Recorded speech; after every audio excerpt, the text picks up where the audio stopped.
He is Mr. V. Ganesan, Maharshi Ramana's great-grandson.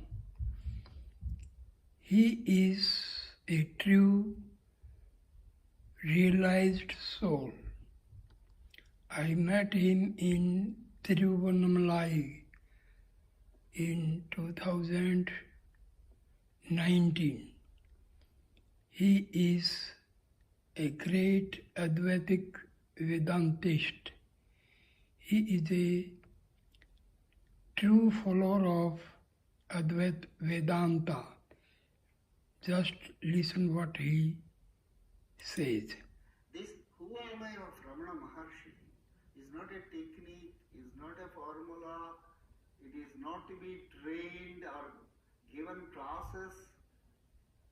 This self-effort to turn our outturned attention to interned attention. That's all, one movement of outward to inward, and the rest of the things you yourself know. That's why Maharshi calls it as inner guru.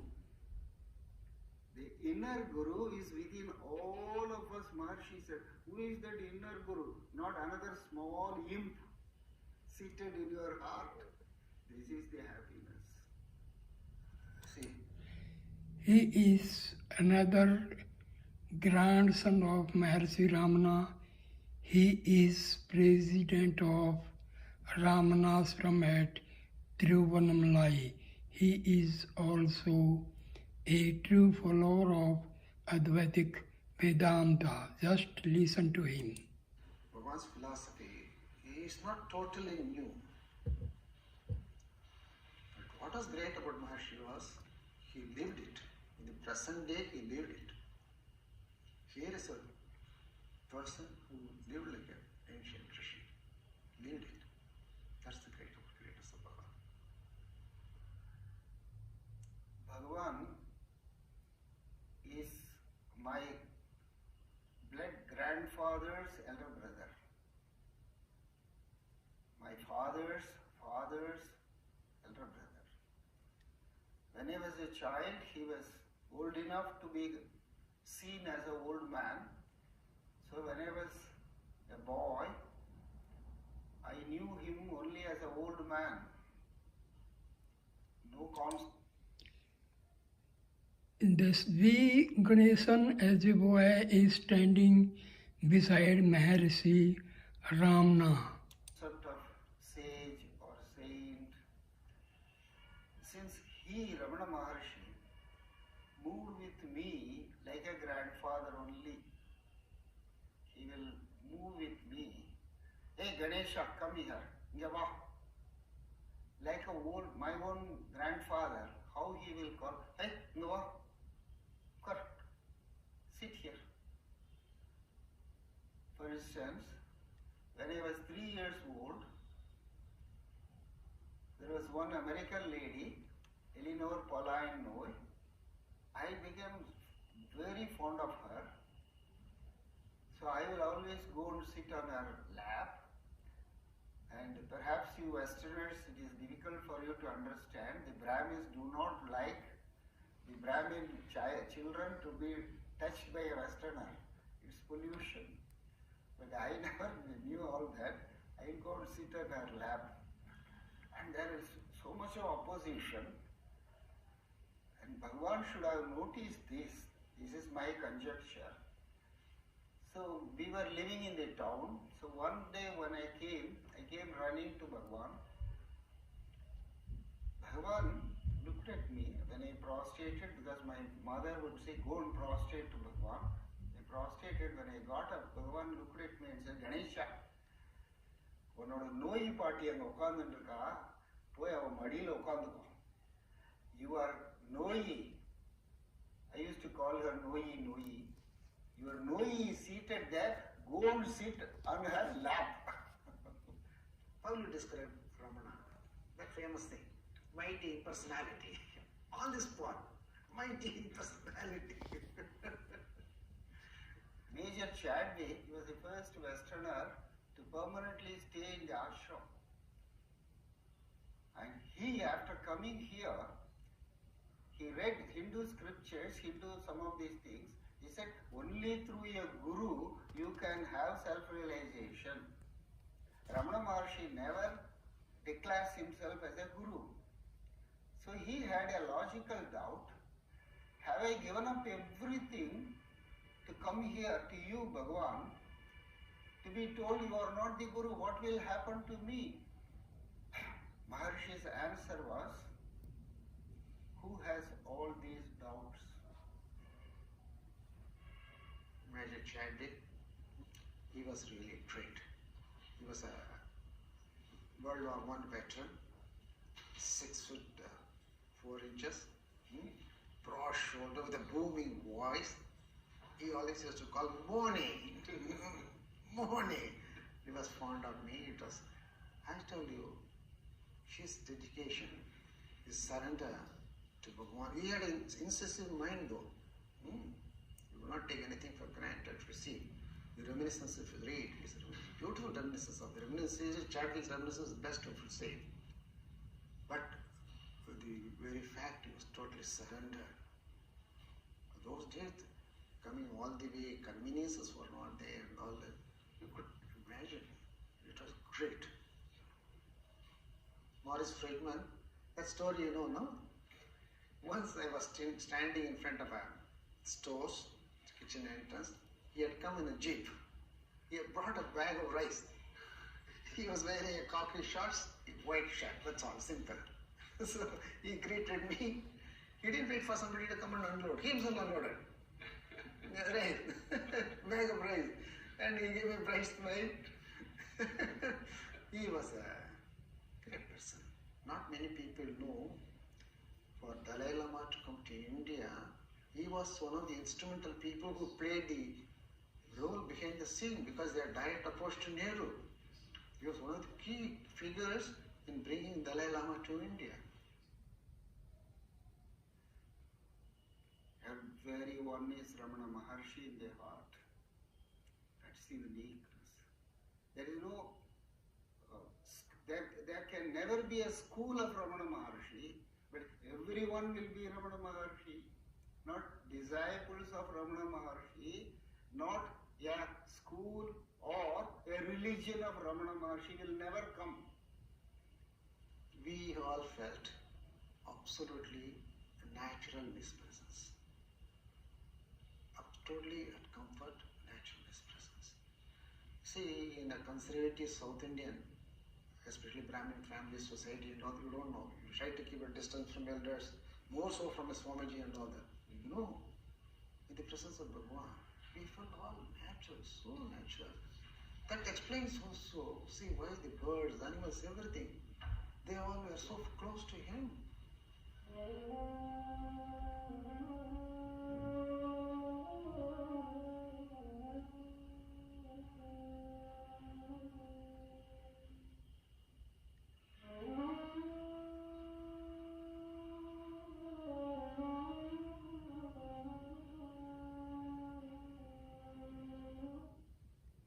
One day as a boy, I was in the old hall, meditation. Bit of a buzz. Lakshmi is coming, Lakshmi is coming. See, cow Lakshmi, now and then when she feels like seeing Bhagavan, she will just come. Even if the rope is there, she will drive it. You know, she This cow Lakshmi got liberation through Maharshi Ramana. Maharshi Ramana declared that cow Lakshmi had got liberated. will come. She came. She went close to him. She doesn't stay for a long time. He stroked her head. One banana, he saw that attendant was bitter. The hall was full. Quite a few people were there. She just came, just stood by him for a few minutes, took a dignified manner, took a banana, and quietly went back. People will mention only Bhagavan was kind to monkeys, dogs or cows. I always make it a special effort to mention about these squirrels, the smallest crawling animal. He did not exclude anything. He did not exclude anything.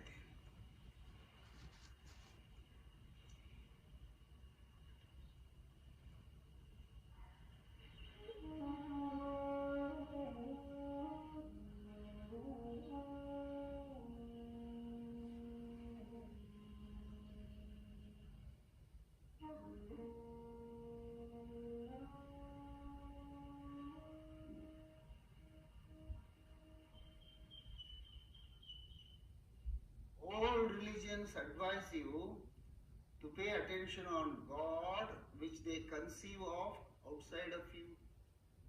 They conceive of any religion, including my own religion of Hinduism, the most ancient religion. They train you to search for truth, to search for God, to search for happiness. Maharshi revived back the oldest tradition that you are already happy. Since your attention has been turned outside, you find misery. Now turn back the attention on yourself. Actually, one of the devotees, scholar devotees, put this question to Bhagavan: can you give your teaching in one word? And happily, that was a English dialogue. The person who asked Maharshi, Bhagavan replied in English: attention. Attention on what? Not attention off. Attention in. Last week, the famous music director, Ilayaraja, came to me. Adina, did you see the November calendar photograph of Bhagavan? 2012. Yes, a good photograph. See that? They immediately brought and saw. You know the picture we see Bhagavan walking, it's apparently rainy day with an umbrella. Close to the well, just behind him, wall almirah is there. Wall almirah reflection is there. But Bhagavan's reflection is not there in the picture. What is it? It's amazing. It is not a Photoshop picture. It's a true photograph. In the November photograph you see of 2012 calendar. It says, look, he is not the body. Where is the body there? You see, in fact, he was using Bhagavan body illiye. He's not there. Everyone is Ramana Maharshi. That is the uniqueness of Ramana Maharshi. Not one Ramana Maharshi to be worshipped by the 60 billion bodies. That's not Ramana Maharshi's mission. That is the uniqueness of Ramana Maharshi. When Hitler was marching, he appeared unstoppable. One Westerner asks him in the old hall, Bhagavan, this is happening, what is going to happen to the world? First, Bhagavan as usual keeps quiet. In such matters, he doesn't get to. But seeing the seriousness, the concern of this Westerner, he says, look, there is a creator, he will take care of his creation.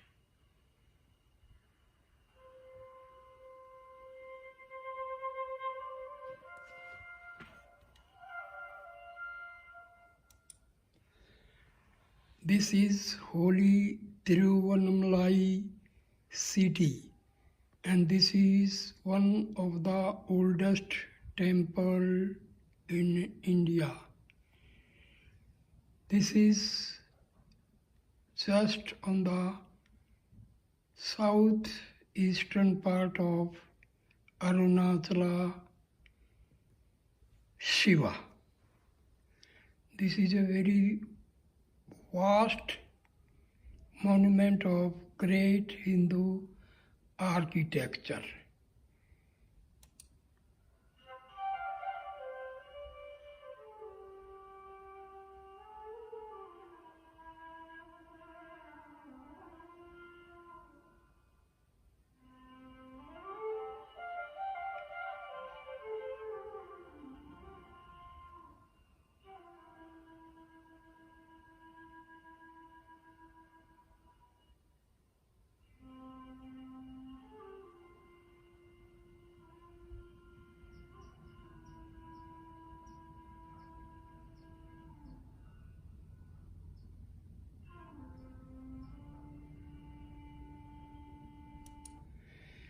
This is the festival of lamps, Deepotsvam.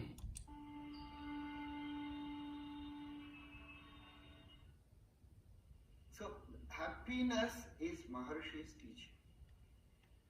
Happiness is our See, happiness and soul and God, bliss, peace, same thing. No difference between these things. real state is one of the most famous statement of Ramana Maharshi. It is 100% true. You are timeless, and when you experience timelessness, you are always happy. Morning after breakfast, you go quietly after that. Only one attendant will come with the commander. So, mainly perhaps because of earlier years, he had neglected his health. So he had developed rheumatism and stiff joints and all that. So leisurely only he could walk. Although he was quite a tall person, beautiful personality, complexion also as his sort of bronzed gold, and some magnetic personality. Apart from the eyes, everybody talks about somehow. So he used to leisurely go up and come down. That I remember. Because as boys, we used to be playing here only because of the motorist. Maharshi is on the walk to Arunachala Hill. Bhagavan comes, it's okay. Then also we were not worried or scared, oh, Bhagavan is coming, keep it, no. But we'll see, that's it. We'll see. Somebody wrote a book. He is Mr. David Goldman. He was a great admirer of Maharshi Ramana. He has written many good books on Maharshi Ramana. A Vedantic scholar, Shankara and Einstein, or was it Maya and Einstein, sent it to Ramana Ashram and then came to talk to Ramana. And then he asked, have you read my book? And Ramana said, yes. And, well, what do you think of it? And Bhagavan picked up on this analogy of two different observers in different places seeing and perceiving different things. He said, I don't accept that analogy because I know there are two different observers in two different places. That's your idea, that you are one observer in one place, seeing the world, therefore you project onto all the other people you see in your own projected world that they are also observers looking at a world. He said that's completely wrong. There aren't a multitude of observers, there's just you. It's extraordinarily solipsistic. So he said you can't formulate a theory that I will accept that includes independent, separate observers. He said there aren't any observers, not even one. Look, sitting in the old dining hall, I have observed, we used to quietly watch. I have seen that everybody. This is the dining hall in Maharshi Ramana's ashram. Here, food is provided free of cost. South Indian food. It's very tasty and sattvic food. Please get the share. Not in a demonstrative manner, just one look, one gesture. Because people knew what was this man. And such people, written command, just gesturing or shouting is not required. But once, In fact, he can be very strict also, I understand. Some of the old redundants have said, he can be very strict in such matters. You cannot take liberties. That is, say, quietly giving more portion to Bhagavan, no? There is one verse which they every Saturday they sing in the ashram. Ramana said Guru, Ramana said Guru, Ramana said Guru, Rayane, Ramana said Guru. Ramana Sadguru, Ramana Sadguru Rayani. This was written in 1902 or 3. And this is the famous song sung by every Tamil knowing devotee of Bhagavan. So they would sing even when Maharshi was in the body in his presence. And so suddenly Muruganar one day noticed Bhagavan was also singing Ramana Sadguru, Ramana Sadguru, and he being an intellectual poet, he said after the poem was over, Bhagavan, this is in praise of you and you are also joining us. He said, what to do? There is only one Ramana Sadguru for all. He is in the heart.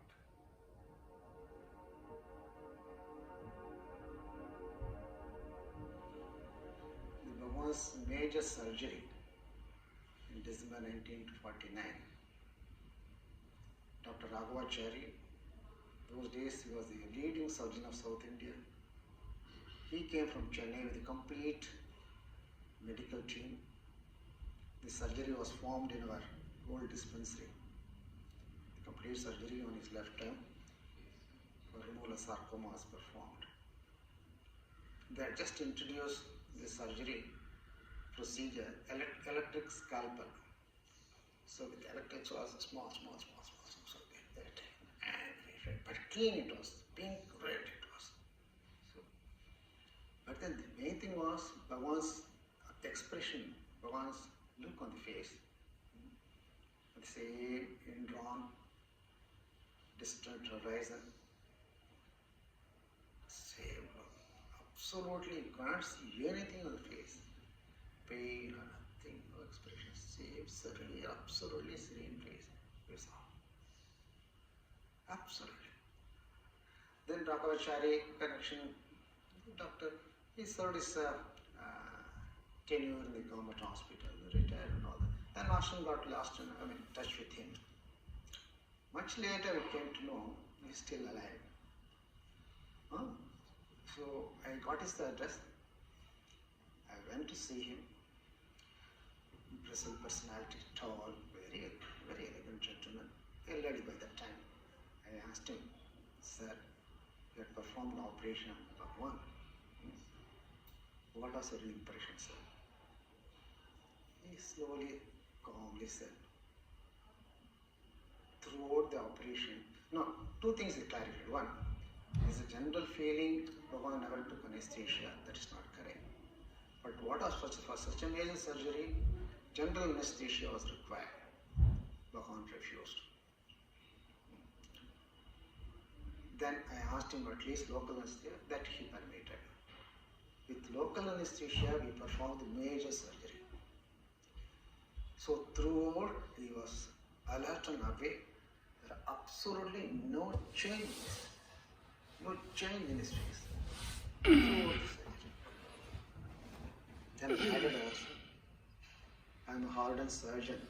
Throughout my life, I have seen so much of blood, suffering, pain and all that. But this was a revelation to me. That human being can transcend the body. That day I could see Bhagavan. Even the last moments, Muruganar, the senior-most devotee, who was feeling that Ramana Maharshi is going to die, he cried and cried before Bhagavan in the Nirvana room. Bhagavan said, I have told you many times, if you identify Ramana Maharshi with this body, you are going to be disappointed. But Muruganar replied back, I know that Bhagavan, but still... He is Muruganar, Bhagavan, Ramana Maharshi's direct disciple. He was a poet, a great scholar of Tamil language. I am not able to. Do you know, Muruganar, why you are identifying again and again Ramana Maharshi to this body? He pointed out his body. Because you have not released yourself by identifying with your body as Muruganar. That was Muruganar's final initiation. Amazing, no? This modern times, such a human being has lived with us in the very recent past.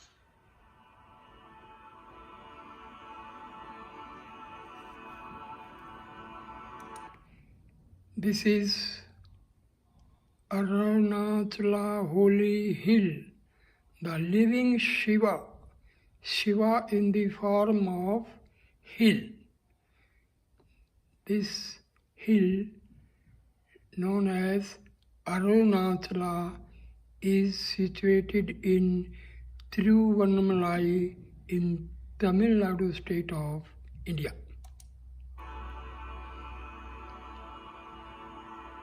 Sri Ramana did not just give out practical advice.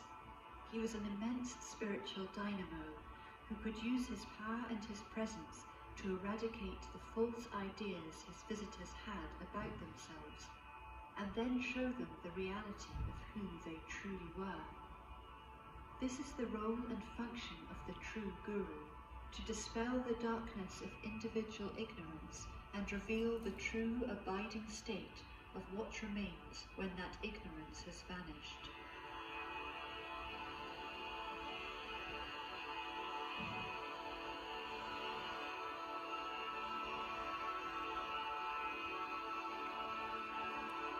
In a world where The well-known saint says Swami Yogananda visited Maharshi Ramana and he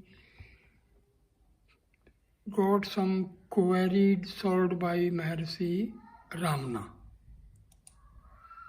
gurus are generally known more for their misdemeanors than their teachings, Sri Ramana led an impeccably saintly life. He owned nothing. He was a natural celibate, and he was available to seekers at all times of the day and night. No one was ever turned away, charged an admission fee, or asked for a donation.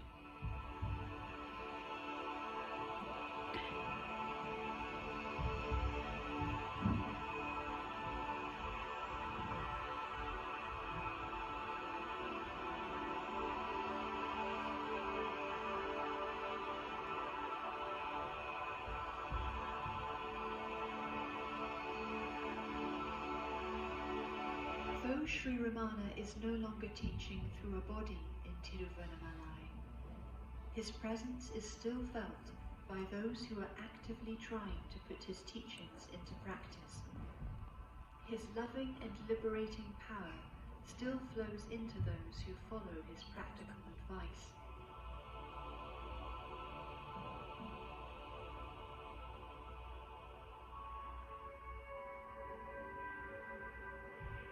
The purity of his life and the simplicity of his practical